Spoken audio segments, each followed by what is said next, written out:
Don't fight over the seats, okay?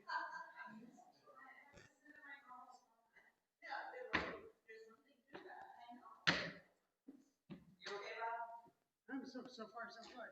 Okay. Well, we're COVID distancing again. Welcome. Welcome, everybody. Thank you. Yeah. Good morning. And let's see what comes next. I need my prompts. For the challenge lady.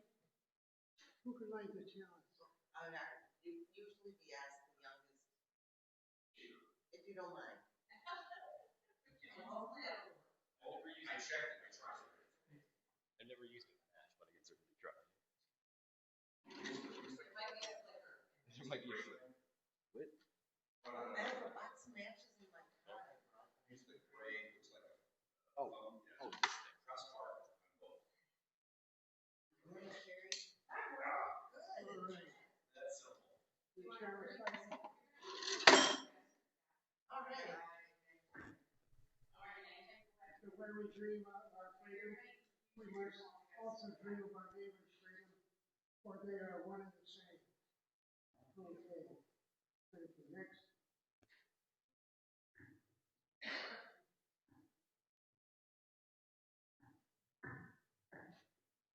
Oh, we get to greet one another. Yes. Hello, everybody. Good to see you. It's, Hey, thanks for using the cover in here. I see you again. You didn't mean to sneak up on you like that. Okay. Good to see you, Nancy. I don't have anything on it. Sure. Yes. okay, let's get this crowd under control here. Too loud. Dong, dong, dong. Okay. Serious. Any joys and concerns? Joys and concerns. And within the 40 digits that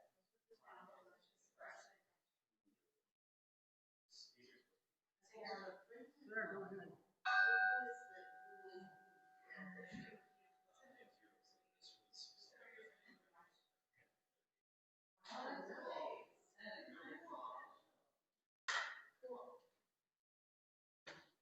We are ready now for joys and concerns. Anybody has any joys and concerns?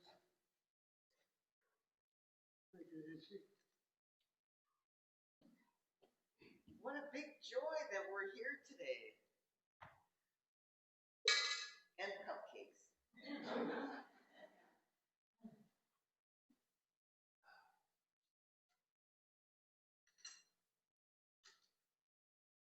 I actually have two.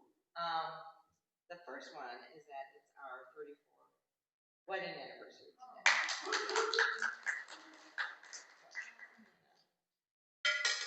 Put that in. And then this is also a joy and concern. And it's really concerning for me to see what our administration in Health and Human Services is doing for our public health. And so that's the concern. Where the joy comes in is knowing that there are very, very, very smart people that are working to counteract that and to speak the truth and speak for what is good for all with our health. And so that is a joy. Thank you. Any other joys and concerns?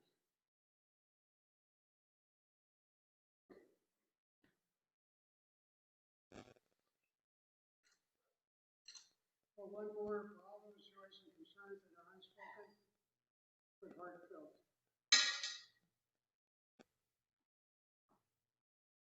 Okay. And community readings. And I'd like to start off with a community reading.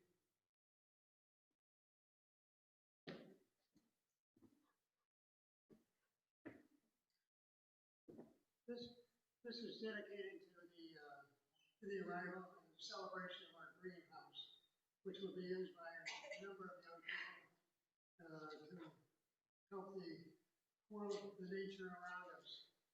And it's called The Little Planet. It's about a seed, the growth of a little sea. The poem is, in the heart of the sea, very deep, so deep, a dear little plant lay fast asleep, wakes in the sunshine, and creep to the light, wakes in the voice of the raindrops bright. The little plant heard, and it rose to see what the wonderful outside world might be. And one of our members here will be using that greenhouse avenue. The greenhouse outside, right? Okay. We're standing by awaiting other poetry volunteers. You can use this microphone. You can stay there if you'd like. Okay, so this book came to me yesterday here, Poems for the Planet. And the foreword, I'd like to read to you Catherine Pierce's poem, Planet, which is the first one of the book. But what's even more beautiful is the foreword by the Dalai Lama back in June of 2018. And I'll just read the first paragraph and the last paragraph of his foreword and then the poem. When we see photographs of the Earth from space, we see no boundaries between us, just this one blue planet, a natural world that supports us all. Therefore, we have to see humanity as one family and the natural world as our home. It is not necessarily somewhere sacred or holy, but simply where we live. So it's in our interest to look after it. This book here, Poems for the Planet, contains many beautiful, generous poems and ideas for action. It is my heartfelt hope that they will inspire readers who ask themselves, but what can I do? To see that there is a way forward. Learning to share the earth and its resources while taking care of it together. So here is Planet by Catherine Pierce. This morning, this planet is covered by winds and blue. This morning, this planet glows with dustless, perfect light, enough that I can see 1,000,000 sharp leaves from where I stand. I walk on this planet, its hard, packed dirt and prickling grass, and I don't fall off. I come down soft if I choose, hard if I choose. I never float away.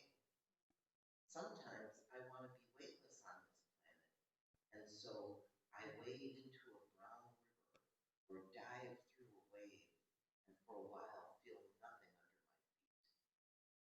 Sometimes I want to hear what it was like before the air, and so I duck under the water and listen to the muted hums.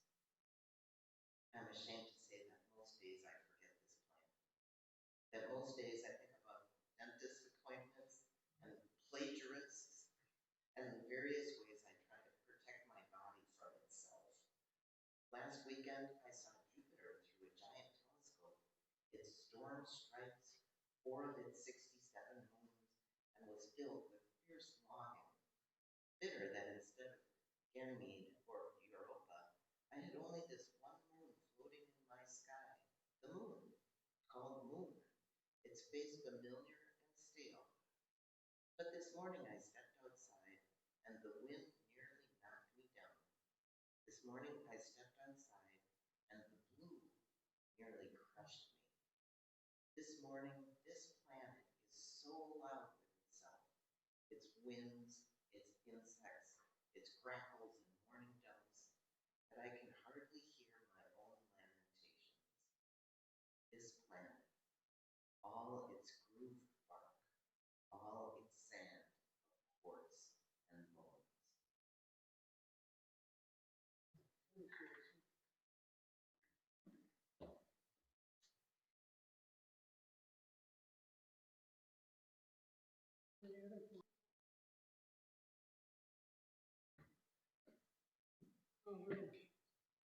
A poem by Suzanne Giesman about oneness.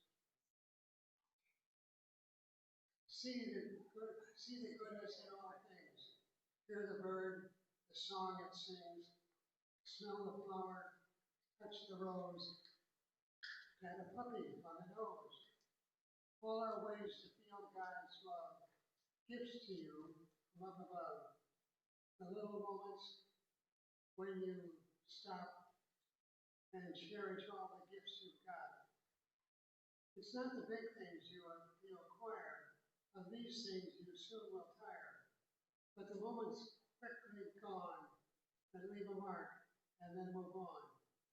He who stays to look and listen will see the treasures when they glisten. They'll feel a part of all that is great and know the joy that does await. It's hinted at in what you see, these glimpses of divinity, a taste of what is yet to come, when you will find that all is one. Well, surely we have another volunteer.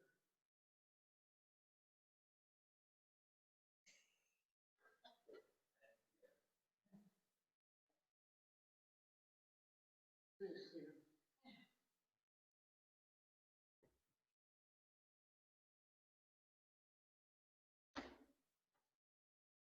This is more of an excerpt, and it's from Gift from the Sea by Anne Morrow Lindbergh. Perhaps we never appreciate the here and now until it is challenged, as it is beginning to be today, even in America.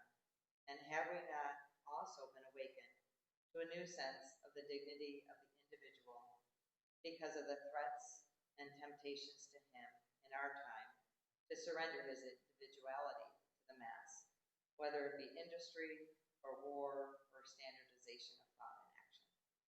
We are now ready for a true appreciation of the value of the here and the now and the individual. The here and the now and the individual have always been the special concern of the saint, the artist, poet, and from time immemorial, the woman. In the small circle of the home, she has never quite forgotten the particular uniqueness of each member of the family, the spontaneity of now, and the vividness of here. This is the basic substance of life. There are the individual elements that form the bigger entities like mass, future world. We may neglect these elements, but we cannot dispense with them. They are the drops that make up the stream. They are the essence of life itself. It may be our special function to emphasize again these neglected realities, not as retreat from greater responsibilities, but as a first real step toward a deeper understanding and solution of them. When we start at the center of ourselves, we discover something worthwhile extending toward the periphery of the circle. We find again some of the joy in the now, some of the peace in the here, some of the love in me, and thee which go to make up the kingdom of heaven and earth.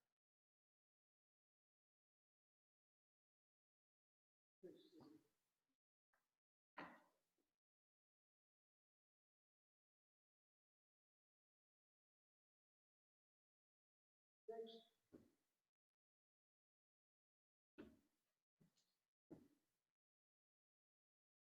Well, I guess we can have a short service today.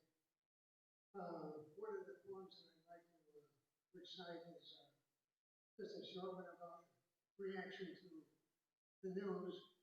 We try to avoid feeling fear when we see the news. And my thought is on this is I've always time for a gentle rhyme, time to spare for a poem to share, to lift me from the dregs of life, bereft of all blame and fear. I lift me from the dregs of life, diversion from all news of strife, to leave me with a vision clear, bereft of any blame or fear. I guess I didn't remember it quite right. But anyway, that's it. We're having a short service here. I'll close with a few words from Chief Seattle. And this goes back to the web of life. Every part of earth is sacred. You are part of the earth, and the earth is part of you. You did not weave the web of life. You are a beautiful strand of it. Whatever you do to the web, you do to yourself. And whatever you do to yourself, you do to the web. Grant us the wisdom to feel and embrace joy as we go forth into the world and to share it with a smile everywhere we go. Thank you. Thank you. And next, announcements. Says questions and comments. I thought it was fun, because Gary has the same poem that I have. Oh, wow. Oh, no, you gotta understand something. I only know like 2 poems. 2 poems in my life that I've ever taken care of. No one has it memorized. Yeah. Yeah, I don't even, that's my favorite poem, he memorized it for me. So a Wow. lot of times we'll just go up on days like this and recite it. But I think it really, I think sometimes when I'm here at church and I think about UUs, I think a lot speaks to that.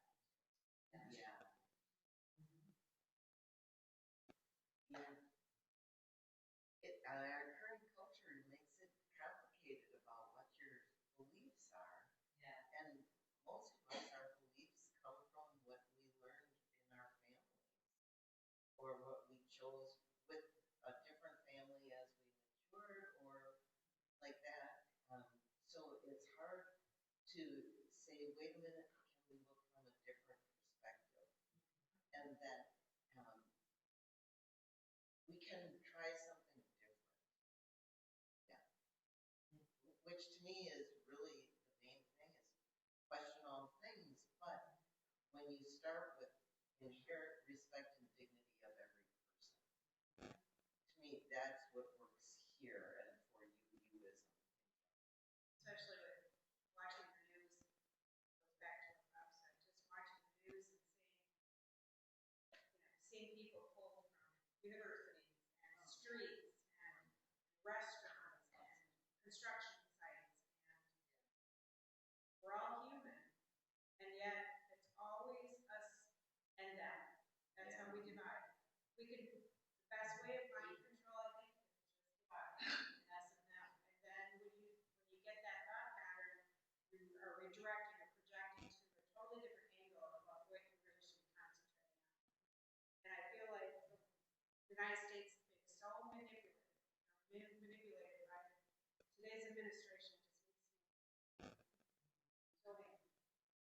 And the people in the United States not seeing what's really going on. And that's sad. Well, fear interferes with our spiritual growth. And I quote that famous American philosopher, General George Patton, who said, take no counsel of your fears. Of course, he put a lot of people into fear, but feeling fear, whether you're in combat or in peaceful situations, is not helpful under any circumstances. I had an experience this morning that's just thrilling for me. Every once in, I live in the country, and I grew up in northern Wisconsin, where seeing deer in the yard is just natural. And I visited with deer. Who's been with I saw deer in the hole, the little porpoise with them, and all of that element. But I lived in the country, so I had as much as I possibly did. And early morning, because I'm really 7:30, 8 o'clock, I often see a little red fox walking. And I thought, oh, and I noticed it because I had 2 cats and cats. Right.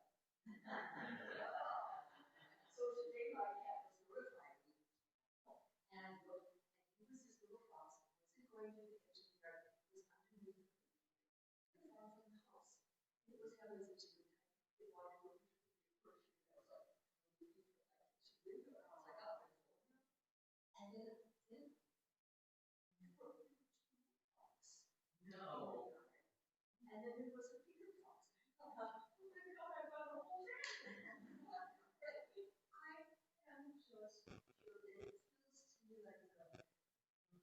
unity of where I grew up is so vital to me. It's so precious in my heart. And so it's of the land. Then I have the rest of it. And we're always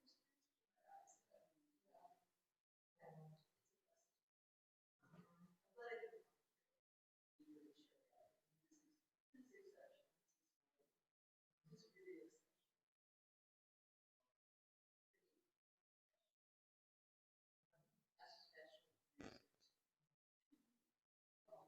Okay, well.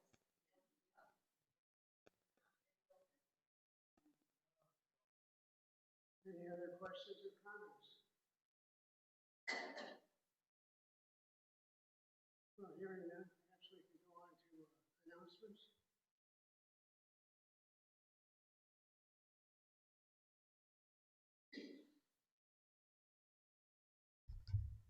As above, on the 15th, we'll have poetry after the service. And during the service, you get to make your soapbox speech. You can talk all you want about any subject you choose. Yeah.